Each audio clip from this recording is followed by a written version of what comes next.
to Film Focus with me, Fred Black. Anthony Squire. Yep. Another episode with 2 more films and 5 more trailers to look through. Very action-orientated films this week. So it's going to start off with, and actually quite good films this week, which after last week's disagreements... Putting last week to one side. Yeah, we're going on at Two Guns to start with. We're going to look at Two Guns, which is Denzel Washington and Mark Wahlberg's kind of buddy action film. I think it's they're 2 undercover agents, but they don't know each other. They don't know that. Yeah, 2 undercover cops, or one's a DEA officer and one's a special forces, like Navy officer, Navy kind of. Yeah, I think he's Navy undercover officer, and they don't know they're undercover. They both find out they are undercover, and they are stolen a large sum of money from, the CIA, who are the bad portion of the CIA, and they want it back. It's a good, enjoyable film. It moves at a really good pace, good humour. I didn't get bored. Well, no, it's the thing. It's one of those. I think it's probably more entertaining for the fact that it's adapted from a graphic novel. Which I didn't know until right at the end credits, and they say based on these graphic novels, Boom or from Boom. To be honest, neither did I. No, but that probably explains why it was as good as it was, because you try and take a concept like this and make it, just get any old Hollywood schlock to write it. I don't think it would have been nearly as good as it was. No, Denzel Washington and Mark Wahlberg worked really well together. Yes, they did. They sort of played off each other. Yeah, the chemistry is good. They have all the lines that they have. They snap back and forth between each other. The humour is on the mark. I mean, they have that whole thing where he winks at every woman he sees. Mark Wahlberg winks at every woman he sees, just to get them to like him. And there's all sorts of kind of catchphrases that go back and forth. But the action scenes as well, they're really good. Yeah, for an action film, it's actually got some action scenes in it, unlike stuff like The Lone Ranger, where there isn't an action scene for 2 hours. I will start. No, you said put last week to one side. No, you said put last week to one side. Last week was last week. The Lone Ranger was good. Anyway, but we're talking about Two Guns, and it's got some really good action scenes in it. Definitely, the bit where they got a helicopter kind of falling out the sky. That's brilliant. Well, you see that in the trailer, and that's not spoiling anything either. So, but there's not really it seems weird, but there's not really a lot to say about this film because it's kind of... It was simple. Well, it's got a kind of complex plot. I mean, you kind of... Well, not really. Well, I won't ruin it for you, but to be honest, it kept it nice, as simple as it could, and that worked really well. The comedy was good, the acting was good, as in genuinely good. And no one really... It's got a good role from Bill Paxton as well, who plays the bad CIA agent, and he does all this kind of monologue stuff before he, brutally tortures people. Although, saying that, there is a lot of violence in this film, but it's not kind of over the top kind of thing. It doesn't cross a line. Yeah, and you felt it kind of could have done at certain points, especially with Bill Paxton. He plays all that Russian roulette stuff and all that. Yeah, I did wonder at various points, but I was wrong for wondering. Yeah. I was wrong to question. I was wrong to question the integrity of Two Guns. Please. But it's not the most amazing kind of blow your mind action film that you'll ever see. It's a good simple action film to go watch. It's enjoyable. I think it's worth the entrance fee, definitely. You're worth going to see once, and especially if you get a group of mates round and get a group of mates going to the cinema and have fun with it. It's a good little action film. Again, not mind blowing, but I don't think it was meant to be though. No, it wasn't trying to be. It knew it wasn't mind blowing. It didn't try to be mind blowing. Yeah, I got the kind of feeling of a bit of Red in there as well. It kind of slightly mimicked that kind of witty kind of action comedy that Red did. I can see. Yeah, I'll give you that. It might just be for the fact that they're both based on graphic novels and stuff like that, but I generally did think it was just there's some elements of Red in here, not with the spy stuff, but Just in a different way. Yeah, just in a different way. I mean, what score did you give it then? 7. 7 out of 10. The same here, actually. I give it 7 out of 10. And yeah, that's a pretty kind of generic. It's not brilliant, but it's very enjoyable. And it's an enjoyable film to go watch if you've got nothing else to do. Yeah, if you've got nothing better to see as well, or the later film in this episode. The next film in this episode, I think, will probably pip it to the post, though. But yeah, there's not much else we can really say about that, so I think we might move quite swiftly onto the trailers. Yeah. So which one do you want to start with first of all? Generation Iron. Generation Iron. Are we just going down the list then? Yeah. Okay, we'll just go down the list. So Generation Iron, yes, and this is a really weird, kind of a documentary sequel, which you mentioned that. Was it to Pumping Iron? Pumping Iron, which is an 80s documentary about Arnold Schwarzenegger in his bodybuilding days. Yeah. Which is insane. It's a great documentary. If you haven't seen it, go see it already. If you've got Netflix, it's on Netflix. There you go, free product placement for Netflix. But what did you think? Because you haven't seen Pumping Iron, so what was your kind of take on the trailer? You did have to question some of those bodybuilders and as how genuine they were. I mean, the muscles that were bigger than they were. Yeah, they got muscles on muscles that we never knew we had. And all that talk they kept saying, you got to keep trying, and then you see in the background these drugs they're taking. Yeah, there was some weird thing about steroids halfway through the trailer, which I didn't know if it was actually going to be a main thing of the documentary. I didn't know if they were going to say oh yes, we all use steroids, it's great, and I didn't quite catch if they were all using it. I mean, I wouldn't be surprised. It's got to be mentioned in there somewhere. I wouldn't be surprised if they did, but come on, you saw their muscles. Yeah, that's not genuine. But yeah, it looks I'm quite. Some of the people in that trailer, you see all these big, massive, muscular bodies, and then the head that was on that body, it just didn't fit.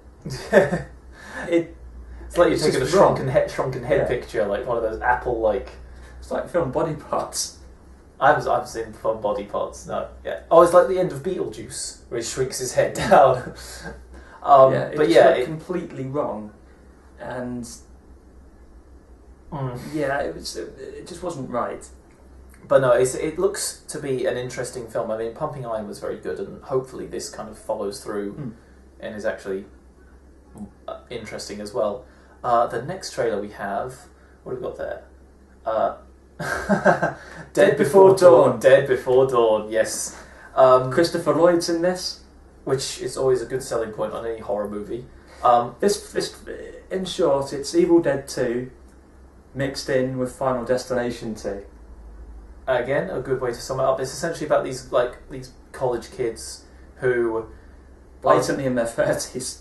Yeah, most of them, pretty much older than college age, but they kind of unleash this, undead spirit, this evil spirit that turns everyone into zombies. But anyone who they look at. Yeah, everyone they look at, they make eye contact with, that's it. They just jump. The person they make eye contact with kills themselves and then comes back as a demon, a zombie demon. Now, that is a ridiculous enough premise in itself, but it looks good. It looks stupid, yes. I'm looking forward to seeing this one. I love B movies. Speechless. It must be good. I love B movies, and this looks good. It's not taking itself seriously. Yeah, I doubt it'll get a big cinematic release. I doubt it'll be running for 5 weeks at Odeon Leicester Square or something. But I think it's big enough to be out for at least a week. Well, we'll see. Hopefully it'll come round to our screens and we'll get to see it. It will, don't worry. Unless either that or just pick it up on DVD when it comes out, which is a good way to go about this. Very stupid action horror. It looks fun. It's probably our favourite trailer of the week, actually. Oh, it's easily the best. Easily the best trailer. Easily. Compared to the very strange goings-on of the next trailer. I didn't get this. We are what we are. Yeah, we are what we are. Basically, this family who live in a hut in the middle of nowhere.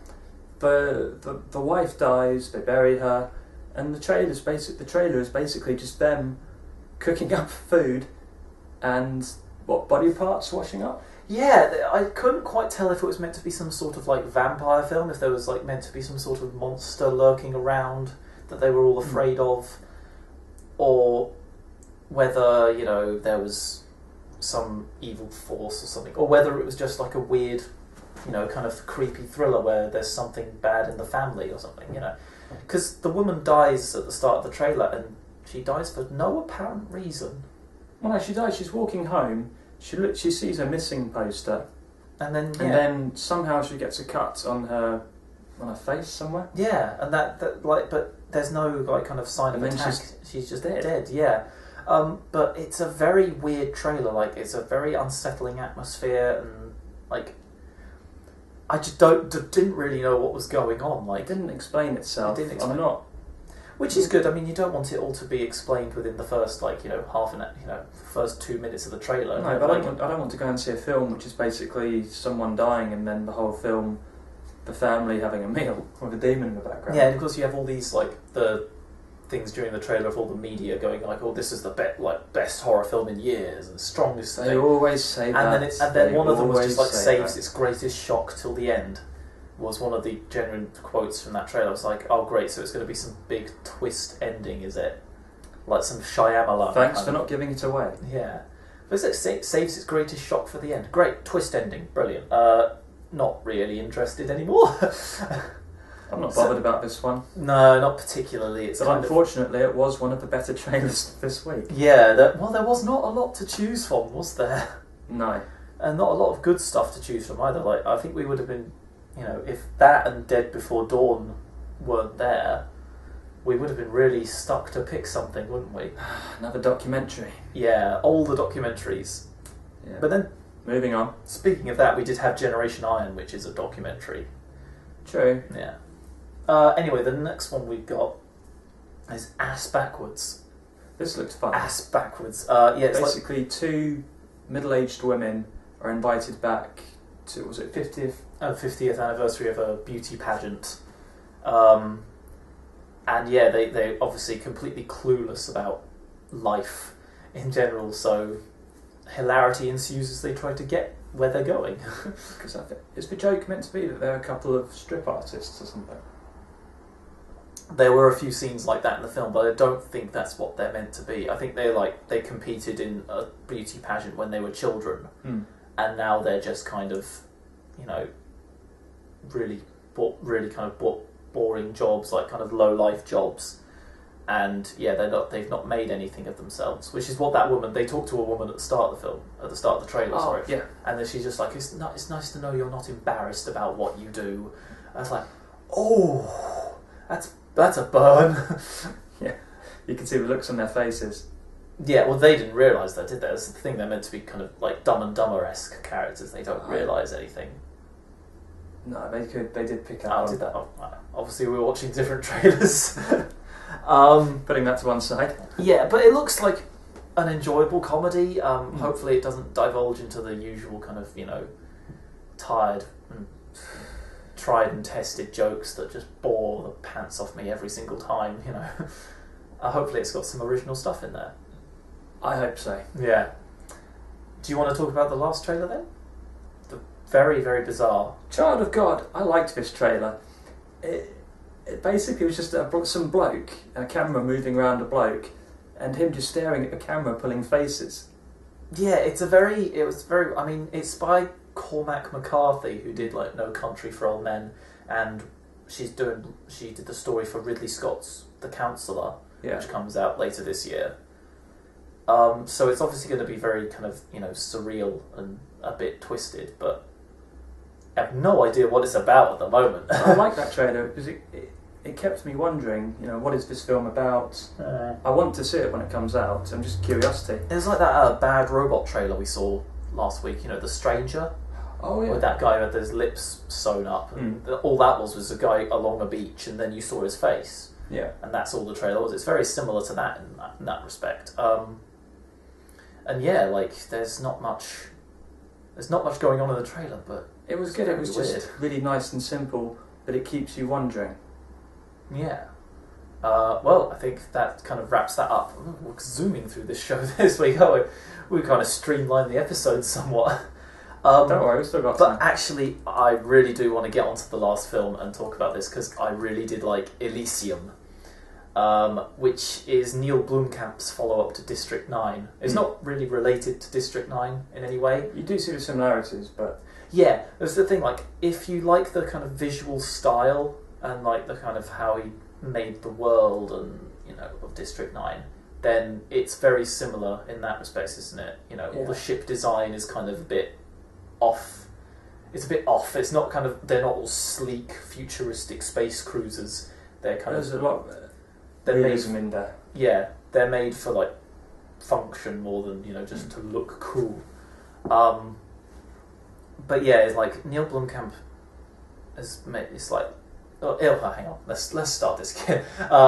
Elysium's got like Matt Damon as A criminal. Yeah, pretty much, yeah, a criminal. Well, Who's trying I'm to not sure if he's a reformed criminal or. Well, he's trying to earn an honest life, isn't he? Because he's doing that job. He's working on the Well, line. I didn't really feel any sympathy for him. No, to be honest, I didn't at first. I mean, the film did take a while to get going. But yeah, he becomes gravely ill whilst working, and he decides to go and try and find help on Elysium, which is this space station orbiting the Earth for all the rich people. It's set in the year 2154, and the idea is the mega rich people live up on this man-made space station. Everyone else lives on Earth. Yeah, all the other poor people, everyone else who's not worthy, essentially. Was it the poor people? They're not citizens. Yeah, they're not citizens of Elysium. Like, you have to have a special kind of like mark on your skin that's put there, and if obviously you buy your way onto it. Yeah. But all through the film, you see people trying to get onto Elysium and failing, and like getting deported back. Yeah. And it's a very kind of weird little. It's a weird little action film. Like, it takes a while to get going, but once it does, like, it packs a wallop. It really does. Nothing really stood out about this film to me. I didn't feel any sympathy for Matt Damon. Matt Damon's character. He did a good job. Don't get me wrong. I don't feel any sympathy for Matt Damon at all. I hate the guy. He's completely useless. He did a good job acting, but I didn't really care if his character lived or died, to be honest. Yeah, well, I think it's probably one of the best performances he's given for quite some time. I mean, I was since The Bourne. Yeah, and I didn't really like the Bourne films that much. I didn't like. Huh? No, I watched The Bourne Identity like a couple of days ago with one of my flatmates, and it was just kind of ho hum. I didn't really get it. I mean, The Bourne Supremacy, that was the worst one of them. Yeah. Well, I don't think I even bothered watching the last two because I wasn't impressed by the first one. Ultimatum's good. But anyway, Elysium. See, I don't get why you didn't kind of stand out because it's not as kind of slick or as like well polished as other action films, but that kind of works to its advantage because it takes that kind of gritty and like kind of. I mean, Jodie Foster did a good job. Oh yeah. Performances are all very good. Yeah, she played a character called Delacourt, who was basically a power mad. Like, she was the defense person, which is the person in charge of all the defenses of Elysium. But then she starts to go kind of power crazy, doesn't she? Yeah. They both did good jobs, but nothing really stood out to me about this film. The pace was good, the acting was good, the directing was good, but you just thought it was ho-hum action film. Yeah, I wasn't impressed. See, I think it's just so much. It's so different from anything that we've got out at the moment. Like, it's just so unlike all the other action films we've seen recently because all the action scenes kind of. They're not all set to kind of climactic music, and they're not all like shaky camera moving around. It's all kind of very focused, and you know who's where, what's going on. And it's clear to see that Blomkamp actually knows what he's doing. He takes the time to kind of figure out what's going on and where everyone is in the scene. But it just... You were just like... It wasn't... It was good, but... You didn't even feel anything at the end of the film? He was a criminal. You didn't feel anything? Don't give away the ending. Yeah, I know, but you didn't feel anything? No. Not even a smidge? Not even a little? Oh, To me, it was just another. to be honest, This is a bleak future. You know, the poor are screwed over, as per usual, and well, see, like, I think, yeah, I wasn't prepared to, like, kind of get emotionally involved with this. I think, right, because I kept hyping it up last week, didn't it? Because we talked about it last week, and I kept hyping it up, and it's like, okay, when I actually went into the cinema, I was like, well, okay, just kind of chill for a bit. It might not be as good as you expect, so just chill out and just kind of, it's not going to be District 9. Just put that aside, and I came out really impressed because like I say, you don't see no one else in Hollywood is really making films like this. Is really making films as different and as kind of. It's the kind of film I would expect to see Matt Damon in, though. I disagree. Like, I expect Matt Damon, and all these other stars to be like, more slick and kind of polished action films, where this one is a bit rough around the edges and it works better for it. And I gave it a 9 because of that. 9? A 9, yes. I gave it 6. God, you fool! You fool! No, it was an average film. It was not. It's a great film. It's definitely one of the best action films this year. I mean, we've had like the likes of Star Trek, and I haven't seen Man of Steel yet, but Pacific Rim. Pacific Rim as well. Like, yeah, but it's up there with like Pacific Rim as like the action film stakes for very different reasons. I'll grant you. No, Pacific Rim was much, much, much better. Pacific Rim is also worlds away from like the kind of action stakes of Elysium, like in terms of the sheer scale of the thing in general. Pacific Rim, you have these evil creatures coming into our world from another dimension. Yeah, but you don't really have anything like that in Elysium, do you? Elysium, it's good, but it's serious, it's down to earth, but yeah, nothing stands out for me. I wasn't impressed. Well, fair enough then. I was. Anyway, what about next week's films? Should we talk about next week's films briefly? If you want. I can't even remember what we're going to watch next. Oh no, I've already seen one of them. We're going to watch Where the Millers and The Mortal Instruments, A City of Bones. I'm going to see these tomorrow. Yeah, you're going to see both of them in one day. I've already seen Where the Millers, and You can't talk I about can't it yet. talk about it yet. No, I wasn't allowed to talk about Two Guns last night. Yeah. Or was it the week before you'd seen like Kick-Ass 2 before we'd done the actual show? Yeah. But yeah, wait and see. But I'm not sure it'll be the best film of the week. But it all depends what The Mortal Instruments is like, and I don't know a lot about The Mortal Instruments. And on that cliffhanger of a night, that brings us to the end of the show. Oh, do you want to chip in your 2 cents for what it's worth, or? I'm going to wait and see how these 2 films turn out. Yeah, you just don't know. Yeah, okay, well, we'll leave it there, I guess, and we'll see you next week, guys, I guess. Thanks for watching. Yep, cheers. See you later, guys. Take care.